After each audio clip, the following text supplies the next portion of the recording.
como texto fundamental está na carta de Paulo aos Efésios, no capítulo 4, versos 15 e 16. E eu convido todos os irmãos que estão nas suas igrejas conectados conosco, podem permanecer assentados mesmos, mas vamos ler esse texto reverentemente na presença do Senhor. Efésios, capítulo 4, versos 15 e 16. O texto está projetado aqui na tela e nós vamos ler juntos, todos juntos, nas igrejas, aqui no Manaim de Domingos Martins e outros Manaíns. Comigo. Antes, seguindo a verdade em caridade, cresçamos em tudo naquele que é a cabeça, Cristo, do qual todo o corpo bem ajustado e ligado pelo auxílio de todas as juntas, segundo a justa operação de cada parte, faz o aumento do corpo para sua edificação em amor. Glória a Jesus. Então, meus irmãos, o nosso assunto, ele apresenta Jesus Cristo como o cabeça de um corpo que nós conhecemos pelas cartas de Paulo, de 1 Coríntios, de Efésios, como o corpo de Cristo. A analogia que Paulo faz da igreja a igreja tem um comando. Que comando é esse? A cabeça. E esta cabeça é associada ao governo do Senhor Jesus Cristo, a essa igreja que é o seu corpo. E assim como Jesus está vivo, nós temos visto isso aqui nesse seminário, e as igrejas nos seus cultos têm participado disso em cada culto, em cada momento. Jesus se apresenta vivo através do seu Espírito Santo. Então este corpo é vivo. Esse corpo tem o sangue de Jesus correndo na sua veia, nas suas veias, ou seja, o Espírito Santo operando, e ele é o cabeça, ele é o governo, e ele não abre mão disso. Então, o texto nos fala que para que esse corpo cresça, ele precisa estar com os seus membros bem ajustados, e ele usa aqui a expressão que nós acabamos de ler, a justa operação de cada parte. A justa operação de cada parte. Então, quando nós falamos de crescimento do corpo de Cristo, a igreja cresce, e para nós o interessante não é somente o crescimento numérico, nós vamos ver durante o nosso estudo, mas sim o crescimento de entendimento de obra, de comprometimento. O crescimento da obra da igreja passa pela justa operação de cada parte. Ou seja, nós como membros deste corpo precisamos estar cooperando e estar comprometidos com este corpo. Então nós vamos, no decorrer da escola bíblica, mostrar para os irmãos esses detalhes. Então, o corpo bem ajustado, com cada parte fazendo aquilo que Deus nos chamou para fazer, vai proporcionar o crescimento do corpo. Isso é muito importante. Deus nos chamou, cada um de nós para uma função. Nem todos podem estar aqui à frente, nem todos podem estar cantando, louvando ao Senhor, no grupo de louvor, nem todos podem estar orando, mas todos nós somos membros do corpo, e nós aprendemos isso desde a aula de principiantes, né? Isso nas igrejas são pregado, essa mensagem é pregada muito claramente, que Deus nos chamou como membros desse corpo, e todos os membros têm uma importância vital. Nenhum membro é mais importante do que o outro. Todos nós temos uma importância fundamental no crescimento do corpo de Cristo. Mas a palavra nos fala que nós devemos estar ajustados. Esse corpo não está isolado, um membro para cada lado. Não, esse corpo está aqui diz assim: ligado pelo auxílio de todas as juntas. Não tem sentido dizer, olha, você viu o pastor fulano de tal? Eu vi, ele estava ali na cantina, a perna dele estava ali na cantina. Não tem sentido isso, né? A perna dele estava na porta da igreja, não. Por quê? Porque quando nós falamos de corpo, nós estamos falando da ideia de conjunto. E um membro fora do corpo, ele não sobrevive. Quando nós falamos de corpo de Cristo, nós estamos falando de corpo vivo. Então os membros têm que estar ligados a esse corpo e perfeitamente justos, ajustados e juntos, cada um na sua função, para o crescimento do corpo. Muito bem. Falamos, né? A cabeça é que comanda. Então, na prática, o que significa isso para nós? Os irmãos das igrejas, na escola bíblica, nós aqui ao vivo de Domingos Martins, nesse dia 28 de setembro. O que significa isso para nós? Quando é que a cabeça comanda e o corpo obedece? É quando o Senhor traz as revelações dele. Olha, o Senhor revelou, e o conselho presbiterial geralmente coloca isso numa circular, distribui para todas as igrejas. Quando que o corpo ele está ajustado e obedece, e ele está ligado a esse corpo? Quando ele obedece. Então, a coisa mais simples é obedecer a uma revelação. Faz parte do fundamento dessa obra. Os fundamentos desta obra estão preservados na nossa doutrina. Essas doutrinas básicas que estão sendo ensinadas na nossa escola bíblica dominical, domingo após domingo, é para fortalecer essas doutrinas. E uma delas é a obediência. Como é fácil obedecer às revelações do Senhor, né, irmãos? O difícil é a gente contestar. Quem teve a revelação? Por que isso? Qual o motivo? Isso não faz parte da nossa essência de obra, né? O servo e a serva desta obra não contesta a revelação. Ele obedece a revelação, porque a revelação vem da cabeça, que é o Senhor Jesus Cristo. Ele é o comando desta obra. Essas aulas que estão sendo dadas, o Senhor disse que nessas aulas de doutrinas básicas, isso lá antes, foi na primeira aula, eu me lembro que o Senhor disse isso, que estaria visitando os lares das igrejas, né? Os irmãos, nós aqui que estamos reunidos nos Manaíns, libertando, curando, dando um novo momento de vida espiritual. Então nós estamos dentro da mesma orientação. Quem falou isso? Foi o Senhor Jesus. Ele deu uma revelação, e não foi uma revelação a um grupo de pastores, não. A revelação veio do corpo. Que coisa maravilhosa. É isso que nós vivemos, é isso que nós estamos acostumados. O que nós não estamos acostumados é um membro fora do corpo. Isso nos assusta, até fisicamente, né? Se alguém sofrer um acidente e tiver um braço jogado no asfalto e o corpo do outro lado, isso é pavoroso, é horrível. Mas nós não temos esse costume, né?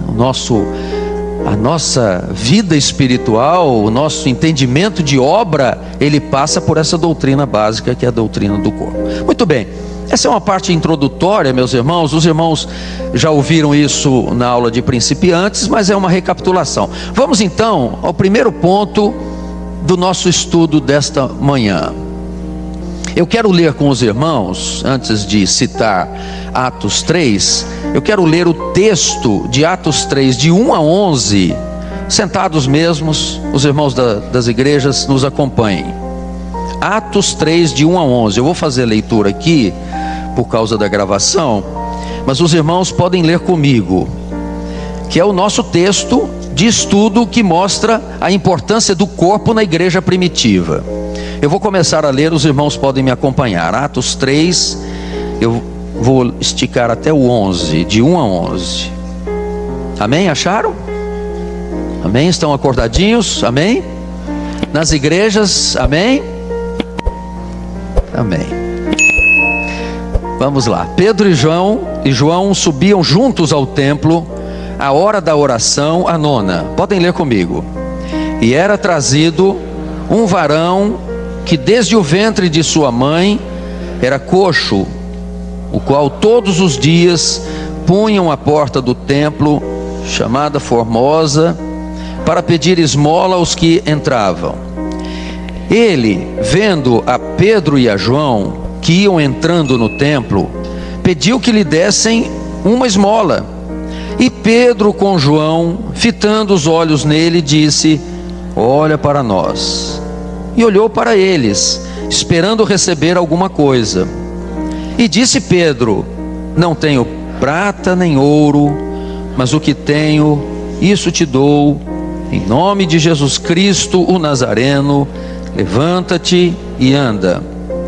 E tomando-o pela mão direita, o levantou, e logo seus pés e tornozelos se firmaram. E saltando ele, pôs-se em pé, e andou, e entrou com eles no templo, andando e saltando e louvando a Deus.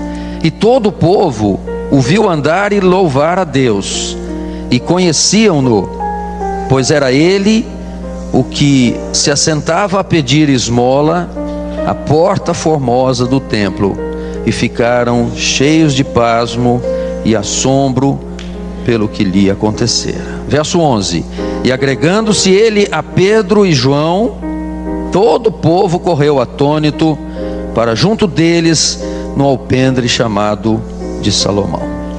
Então, meus irmãos, nosso item 1 é esse: subiam juntos ao templo. Qual é a parte importante? Eram dois apóstolos, eles tinham um ministério da palavra.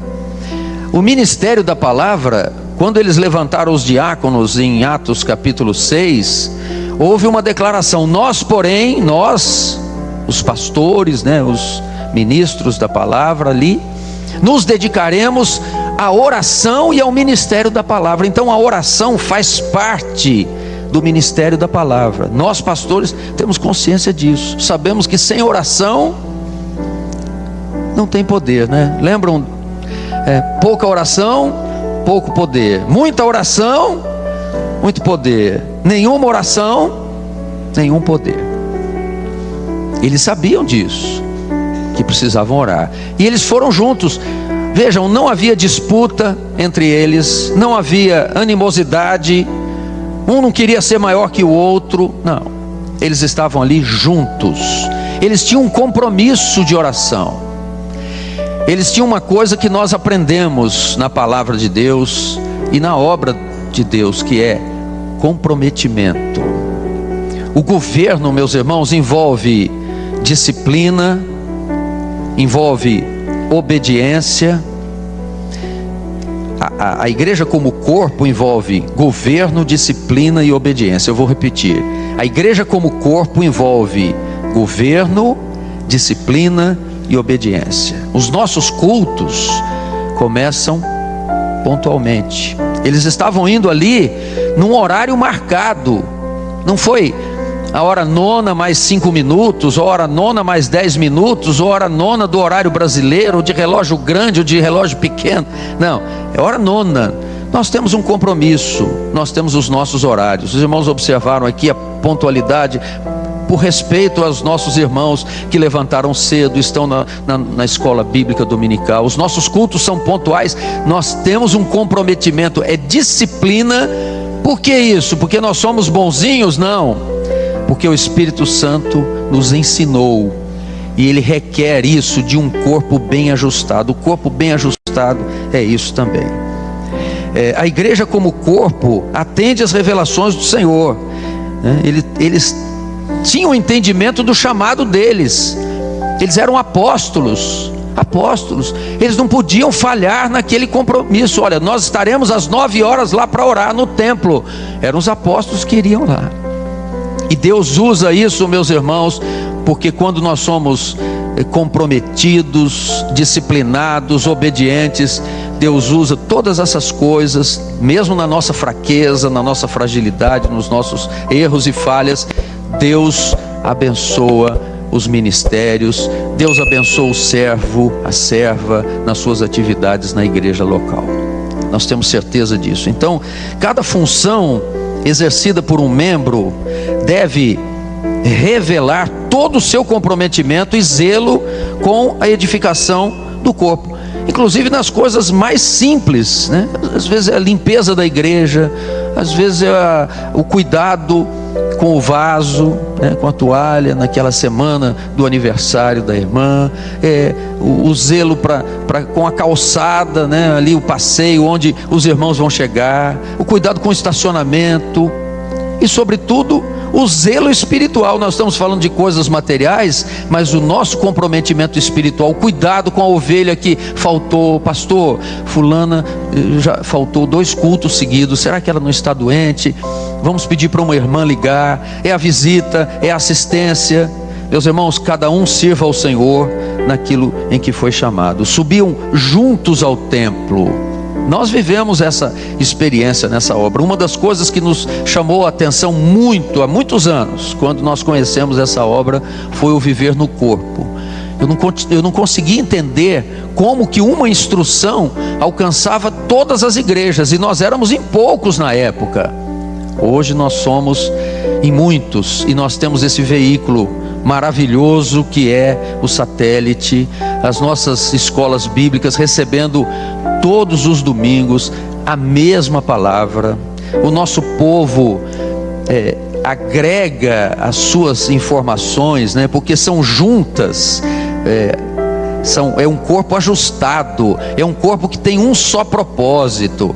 Nós não, como os 2 apóstolos aqui, nós não temos um propósito de contestação. Não, eu vou lá na igreja porque eu achei um ponto aqui e eu quero dizer não, eu quero contestar. Não, nós temos essa liberdade de discutir a palavra, de conversar, de participar, e isso é feito nas nossas aulas, nas aulas dos jovens, dos obreiros, mas visando um bem comum, né? Nós entramos na nossa escola bíblica, nós vamos sair alimentados com ela, porque a palavra de Deus vai nos alimentar. Nós não vamos sair confundidos, não, mas aquele irmão levou um outro ponto, não, nós estamos num só propósito. Pedro e João subiam junto ao templo à hora da oração.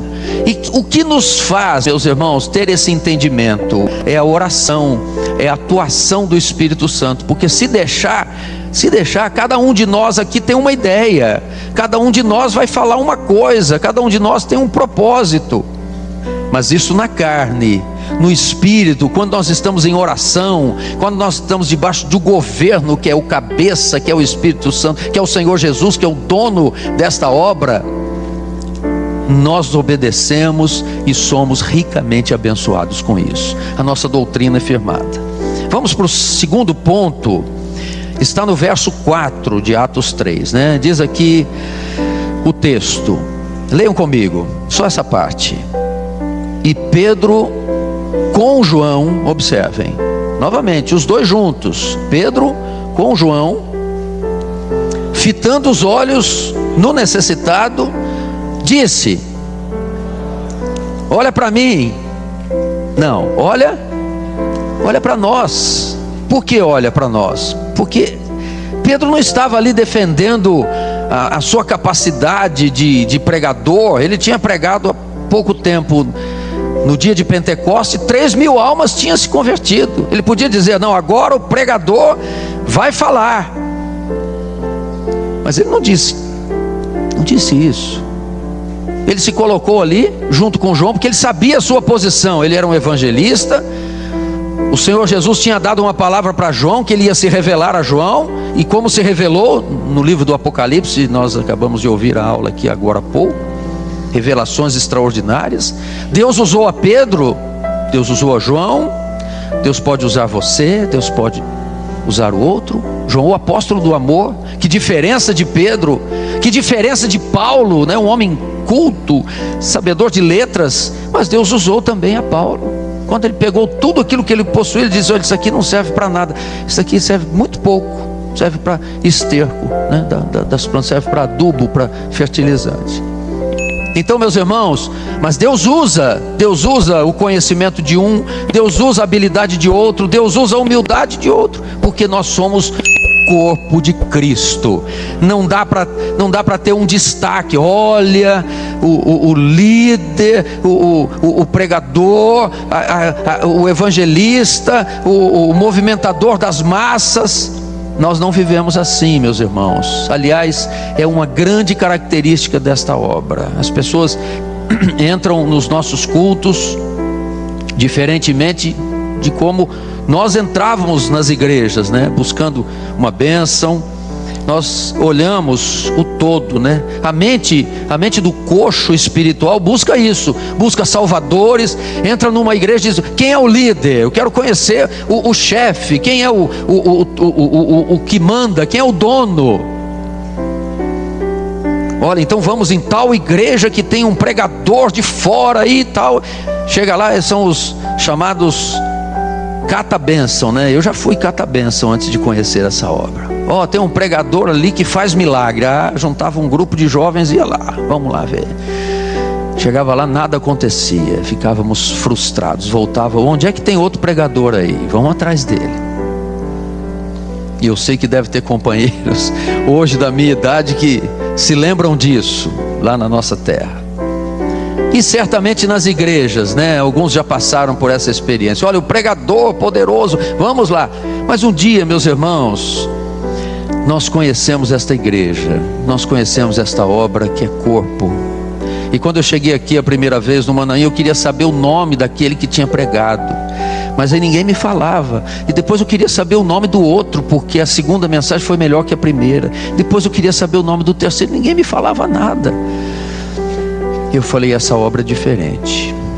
E é diferente, meus irmãos, porque não nos interessa saber o nome de A, de B e de C. Interessa saber que há um governo.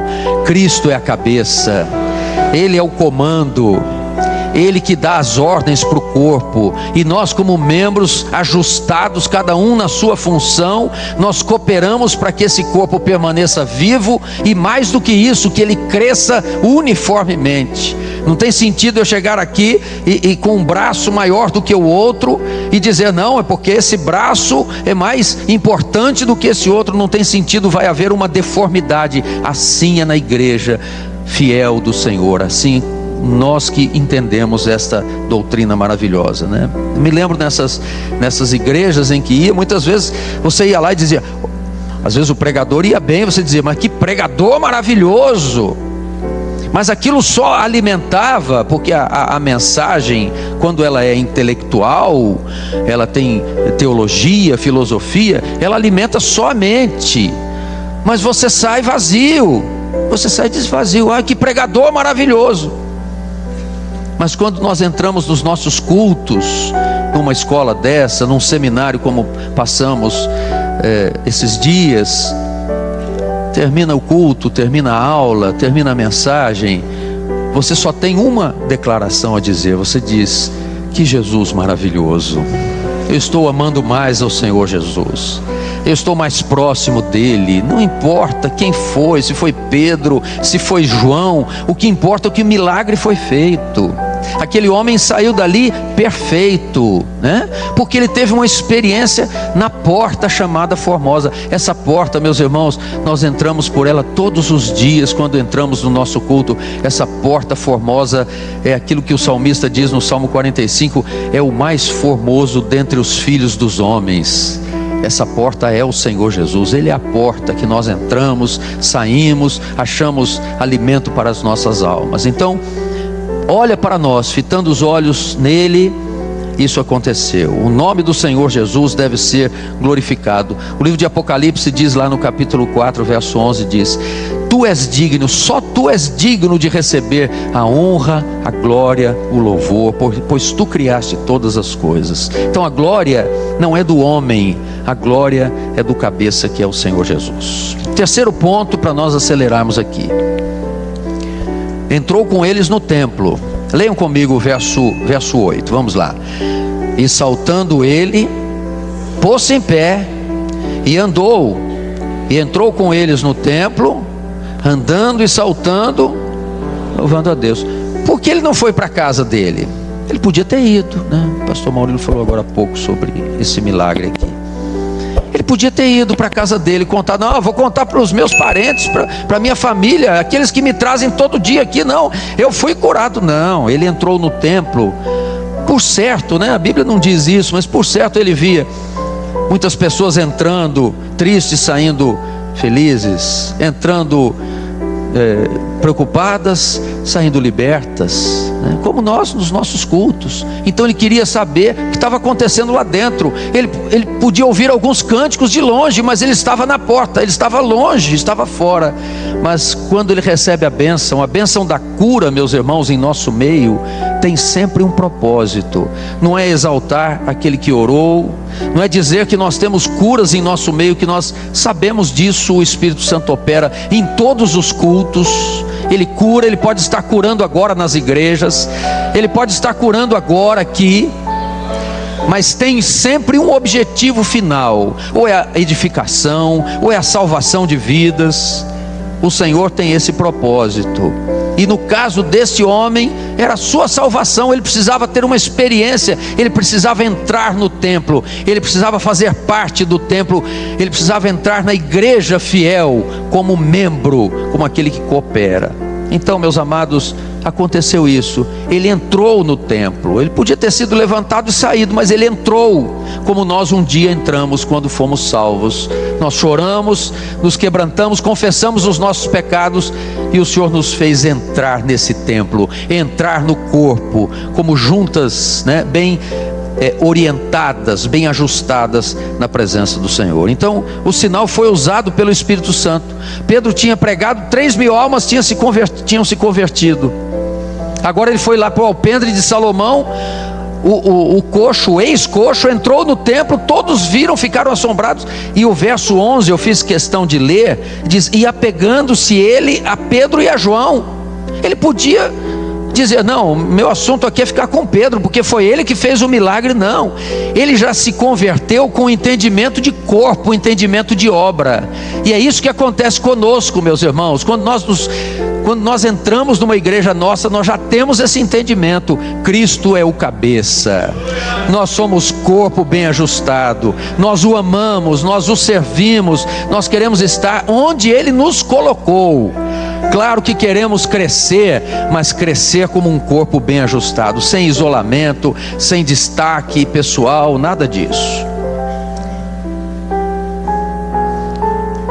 Um só comando, apacentado no corpo. Agora, o texto é interessante, meus irmãos, porque ele fala de crescimento. Lá o texto de Efésios que nós lemos fala de crescimento, né? O crescimento para edificação. Nós queremos crescer, como dissemos no início, mas nós queremos crescer ajustado. Imagine, né? Um crescimento anormal, ele sempre entristece os pais, entristece a família. É uma pessoa que sempre pode causar uma certa preocupação. Então aquilo que é normal dentro de um crescimento do corpo, é um crescimento uniforme, saudável. Então nós precisamos crescer no conhecimento da palavra. E nós queremos dizer uma coisa aqui para os irmãos que estão na escola bíblica dominical: convidem os outros que não participaram, que não estão participando porque talvez o horário é um pouco cedo. Meus irmãos, vale a pena nós termos esta palavra em mãos. Digo isso aos irmãos também dos Manaíns, aos irmãos aqui de Domingos Martins. Vale a pena nós levantarmos com a palavra de Deus na mão e pedirmos ao Senhor para que nós amemos a palavra a cada dia mais.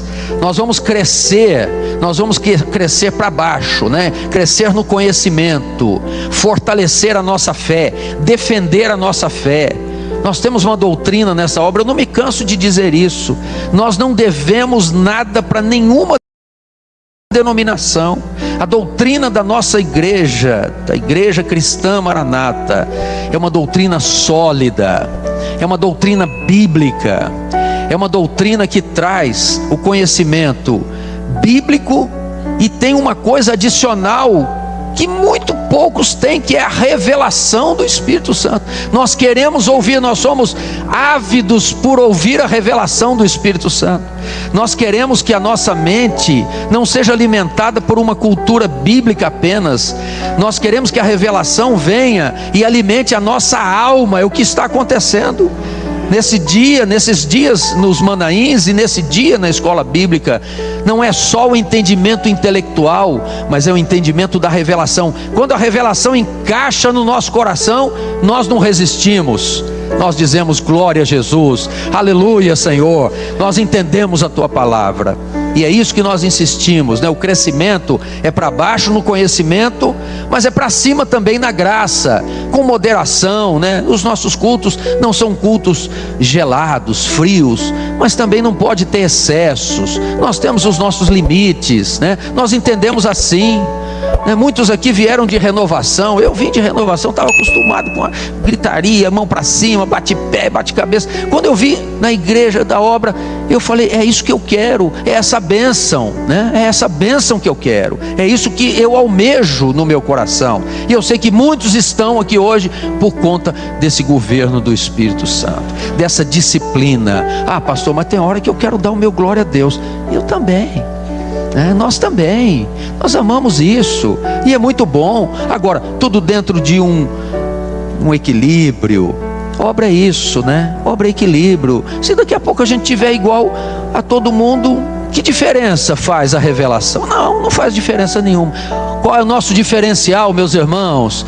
É o governo do Espírito Santo, é o governo de Cristo sobre todas as coisas. Então, nós estamos na liberdade do Espírito. Ninguém aqui está tolindo os irmãos de fazerem nada. Nós somos servos da mesma obra, estamos na mesma revelação. Mas tudo tem que ser com decência, ordem, disciplina, mas com o coração aberto, né? Com o coração aberto, glorificando ao Senhor. O Senhor move o nosso coração, nós vamos dizer, glória a Deus, aleluia, louvado seja o nome do Senhor, Ele está presente aqui conosco, né? Então é isso que nós queremos. Agora, por fim, eu quero encerrar uma coisa importante que nós temos ouvido, meus irmãos, um assunto complementar aqui. O compromisso com a igreja local. Eu falei do crente cata-bênção. O que é o crente cata-bênção? O crente cata-bênção diz assim, né? Tem o pregador lá, você corre lá. Agora, vamos falar sobre, isso se refere a outras denominações, que nosso objetivo aqui não é criticar ninguém, nem tampouco falar das denominações outras, porque muitos de nós fomos abençoados antes de chegarmos aqui. Agora, o objetivo é mostrar aos irmãos que nós vivemos de forma diferenciada. Nós temos um compromisso com a nossa igreja local. Ela tem um endereço, ela tem um pastor, ela tem um grupo de intercessão, ela tem um grupo de louvor, ela tem um grupo de jovens, um grupo de senhoras que ora toda quarta-feira. Tem os 5 minutos de oração, tem a classe das crianças que os nossos filhos, os nossos netos participam. Ela tem um endereço, é a igreja local.